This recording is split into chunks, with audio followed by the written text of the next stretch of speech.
Grant, how have the last couple of weeks been since that title win? We've seen an awful lot of celebration with the players, among the supporters as well. How's it been?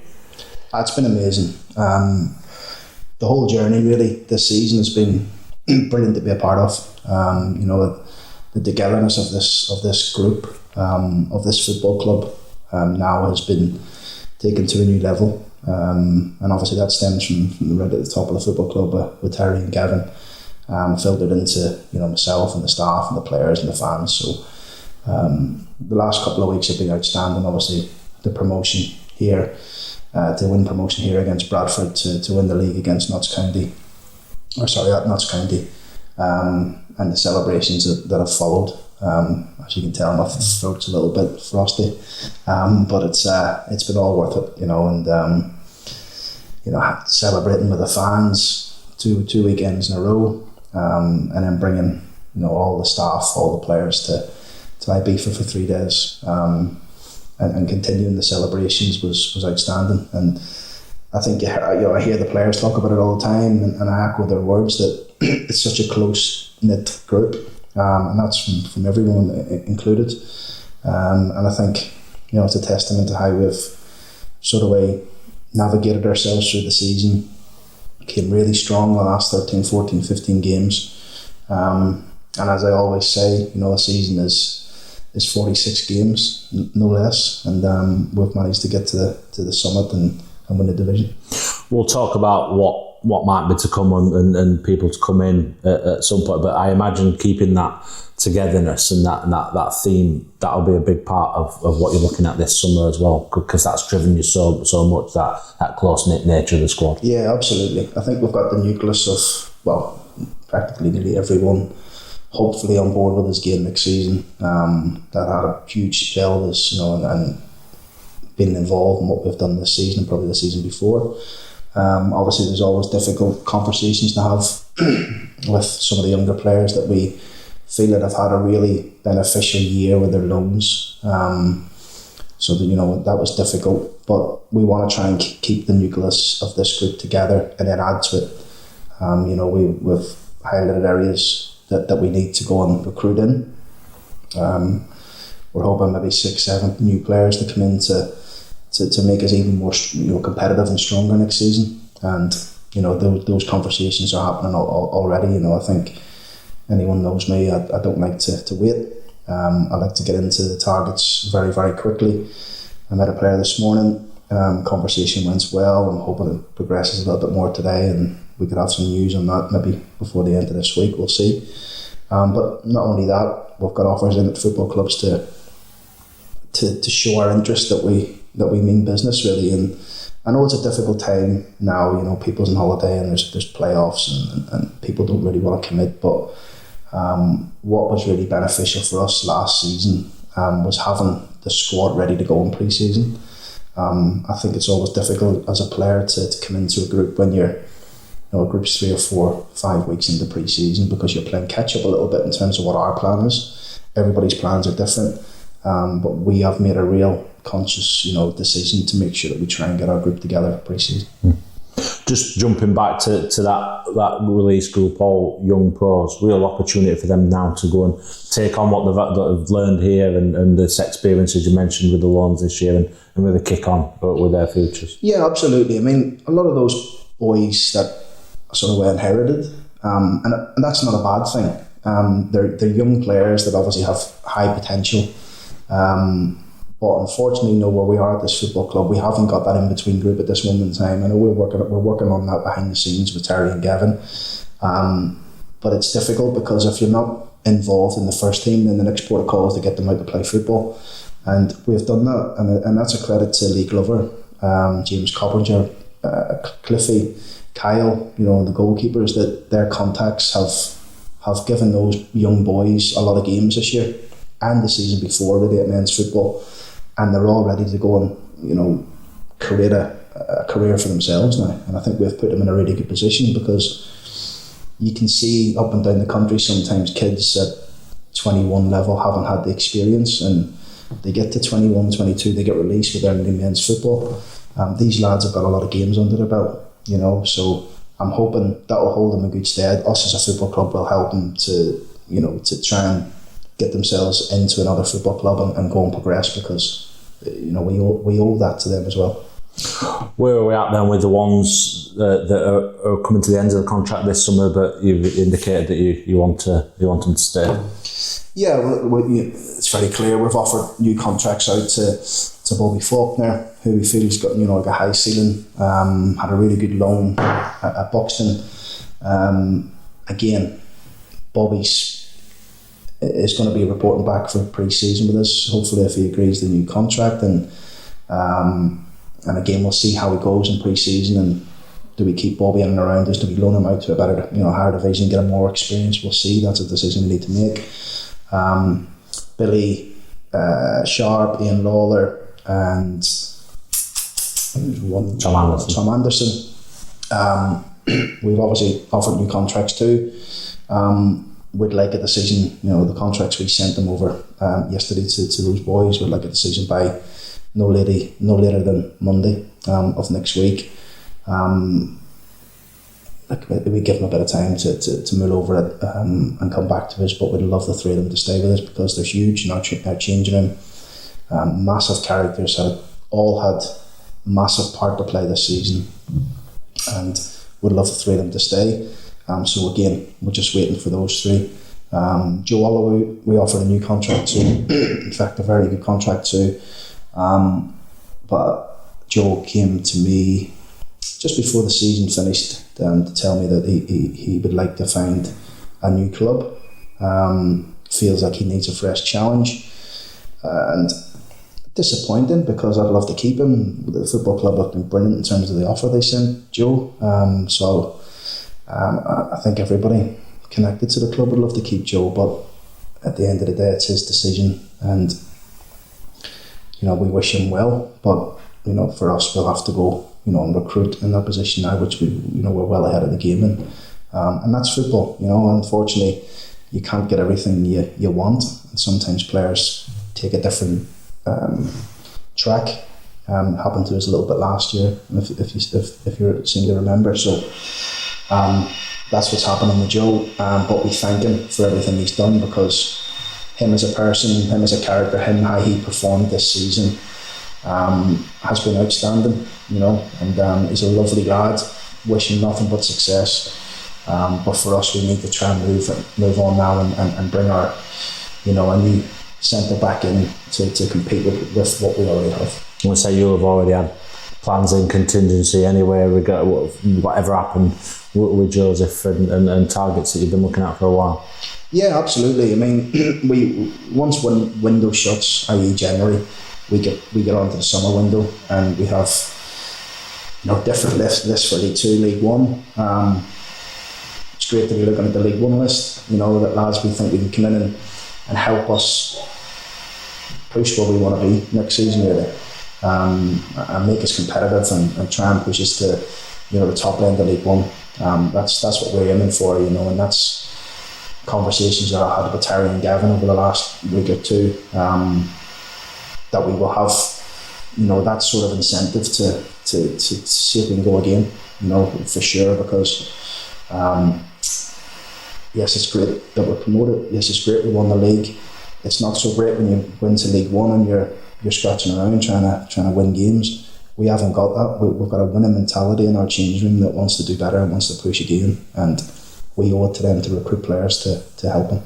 How pleased are you with the contractor group that you've got? I'm delighted. I couldn't be with it's probably the best group I've ever worked with, and that's I've worked with a lot of really good groups, and just the togetherness of this group, the way they take accountability. Fans wouldn't know this, but halfway through this season, just a little thing in terms of what I'm talking about is that the players took responsibility on attacking set plays, and this is the type of group we have, because they wanted to put their ideas across to us. They wanted to be the ones to set the set plays that we're going to do. They wanted to be the ones to deliver it, to the group, to the staff, before and after games, pre and post. This is the type of group we have. It got to a stage last season where our shape sessions Thursday, Friday were lasting no more than 6 or 7 minutes. the players just started to get how we wanted to play, and that's something we have created over a 2-year period, and we just want to add to that. In a part of the sort of the return list, the offers and things like that, it looks like you're aiming to have 4 goalkeepers. Obviously, Jake Owen's option being taken up, Jacob Bryant being brought through from the academy. Is that a big thing, having 4 goalkeepers? Yeah, I think it's big for Kyle, you know, and I leave Kyle to that department really because I trust him, and you know if you think the goalkeepers that he's brought in over the last 2 years here, they've been very, very good, and you know, I trust Kyle in his role in his department. His thinking around the 4 goalkeepers is we'll have a 1 and 2 fighting for that one position, senior goalkeepers. We always travel with an extra one, and one of the younger ones will go out and play some football to gain experience, you know. So that's a key for Kyle, also for what we do on the training ground. It's been a little bit mixed for Jacob and Jake this year, where one of them has always travelled with us and been that 3rd goalkeeper, but we want to try and get them experience next year, more experience, so we can hopefully in a year or 2's time be bringing our own goalkeeper through the academy into our first team. Is that travelling with the first team has been beneficial to them both as well, haven't it? They pick up a lot from those. Yeah, they learn so much. You know, they learn so much training with us every single day, travelling with us to away games, being involved at stadiums with fans in there. You know, I know it's only the warm up they do, but soaking up the atmosphere, it's huge for them. And Kyle, they couldn't be with anybody better. You know, and you know, Kyle is he's getting better all the time. He really is, and all the goalkeepers are improving, which is, you know, listen, that's his job to do, and he's certainly doing it. It's easy to forget he's only been doing it full time for two years since. And he's made the transition very, very quickly. He's very diligent in terms of how he works. He you know, I've seen goalkeeping coaches up and down the years, whether I've been playing or managing or coaching, whatever it may be. You see the same session every day. You ever see that with Kyle? It's always dictated to how we want to play in the next game. What the opposition might throw at us, how the goalkeepers we want to start attacks, and yeah, he's unbelievable at that. Not only that, he works very hard on the defensive set plays.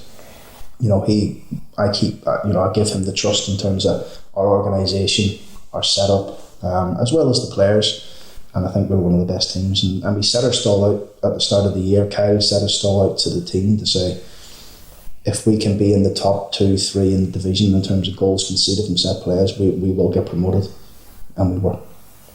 You've touched on it a little bit, but talks with Terry, with Gavin, about what you're going to be able to do this summer. We know how ambitious you are. Are you pleased with the conversations that you've been having? Yeah, absolutely. I mean, you know, we didn't want to go into another division and like I say, just be floating around in there. We want to have a budget that we feel can give us a chance, and Terry and Gavin have certainly done that for us, and I didn't expect anything less. You know, it's they feel like they want to help and they want to push us to that next level. Not only that, you know, we spoke about it before, and I'm sure the fans have heard us speaking about it before. There's the training ground, the new build that's going to happen and is in progress now. That's going to be done by early October, November time. That's going to give us a massive bonus as well. You know, having that bigger gym area for the players to do what they need to do, bigger physio area. Hopefully there's no players in there, but a bigger treatment area. It's going to make a massive difference for us, you know. And not only that, the renovations of the pitches that are happening at the training ground, the stadium. It's a really good place to be at this moment in time, and it's a football club that's moving in the right direction, and we just want to capitalise on it. It'd be good for you, I'm sure, when you are showing players around, that you can tell them of these plans and this is underway and this is what will be coming before the end of the year. Yeah, listen, I'm not ashamed to say it. I think like I say, Terry and Gavin will probably be on a similar sort of ilk. Like when I first come here, we were bringing the players to the stadium because we've got a fantastic stadium. We didn't really want them to see the training ground, but I think the differences of what's happening at Cantley is huge, you know, and it's just the infrastructure of it, the staffing structure, the works that's going around at the training ground, the the hard work, the dedication of our groundsmen to get us the best surface, the work that's going to go along to put us a new building there, the little things, the food, the girls, everything is going to a different level. So it's a really good place to come to work, and we want players who are going to come to this football club to sample that. You mentioned earlier in terms of 6 or 7 that you're looking to bring in. What will that cover? Will that be a mixture of permanents and loans? What areas are you looking at in terms of? Yeah, it'll be a mixture. It'll be a mixture. I mean, again, I've got to work diligently in terms of the budget, but I will, and I feel like that's probably a strength of mine that I can do. But we're not focusing like constantly on permanence. If there's a really good loan player that we feel like we can go and get, then we'll do that. So we're in all markets really. Not ruling ourselves out of bringing players in if we need to pay a small fee either. It's not a problem. We feel as if we've got the capabilities to do that. But ultimately, our recruitment plan has been set. We've had players watch diligently from January. The players who we think we can come in and help us and support us, and we'll stick to that plan. We'll work our way through that list, and hopefully we get our targets. You'll be confident in that loan market, particularly at this level as well. Our good loans the last couple of years, but particularly the last time you were here, they were a massive part of that group that you had here. Yeah. The last time we were here, I was very fortunate to come into a really good group. A group with a lot of good players that just needed that a little guiding and helping hand, and we added a bit of quality to it with some of the loan players that we brought in that season. I think we've done that here over 2 seasons as well with the loan players that's come in and made a huge impact for us, and no doubt we'll do something similar again next year. The good thing is when you're moving into a different level and you're moving into League One, the quality of the player comes different as well, so hopefully that helps us. But yeah, I'm looking forward to it. I've made a real conscious decision this year to sort of abandon the family holiday at the end of the month so that I can make sure we get this right, because I'm really determined to have a go next year. Staffing structure changes, I understand, are coming. Yeah, we're just going to restructure the staff, which is really important for us. So Dave Rennie's role from head of medical is going to turn to head of medical and performance. His experience and knowledge is outstanding, so I want him to lead that department. So he'll overtake, say, the physio department, the sports science department, and possibly the analyst department. There's going to be little changes in terms of the coaching structure. So we're going to move Lee Glover's role from first team coach to head of recruitment, and he's going to have a team of 5 or 6 working along with the glove on our targets, opposition, reports, all that sort of stuff.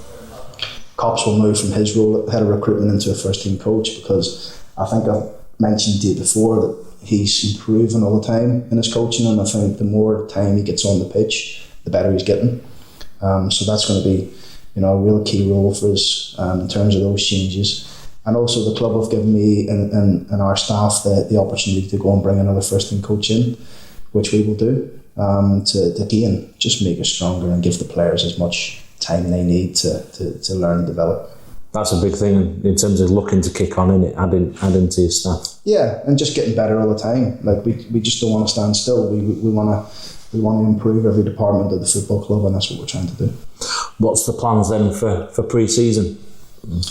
Yeah, well, the players have had last week, and they'll have this week off, and then they get back into their pre-season, off-season plan that Dave has set for them. And the beauty of that last year, we had 99% of the squad all doing it. The ones who don't do it end up getting injured in pre-season, and you find out, and the players are well aware that if they don't do this plan, they'll be found out once pre-season starts on the 25th of June. So the good thing is we've got a really good group. Yes, they know how to enjoy themselves, and rightly so, but when the work starts, they'll work, and they know the work starts next week, and they need to get back into their plan. And then we come back in on the 25th of June. We have 3 or 4 days at the training ground, and we'll have a week together in Spain on a pre-season programme out there, which will be really beneficial for the new lads to get to know the lads already in the team to help them settle in. That structure of pre-season really worked out and really beneficial last summer as well. And listening to Dave's plans that he's given to the players to do ensures that they come back in not just running fit but football fit as well. Yeah, and everything's position specific as well. So it's not about players are running 10k a day every day and things like that. It's not what we do. It's really based on positional. So defenders, midfielders, right forwards, fullbacks, number 9s, they'll all have different sort of pre-season plans off-season plans they need to do. Because when they come back into us on the 25th of June, we expect them to be fit and ready to go and hit our plan, which is going to be a 6-week, vigorous plan to get us ready for the first game of the season.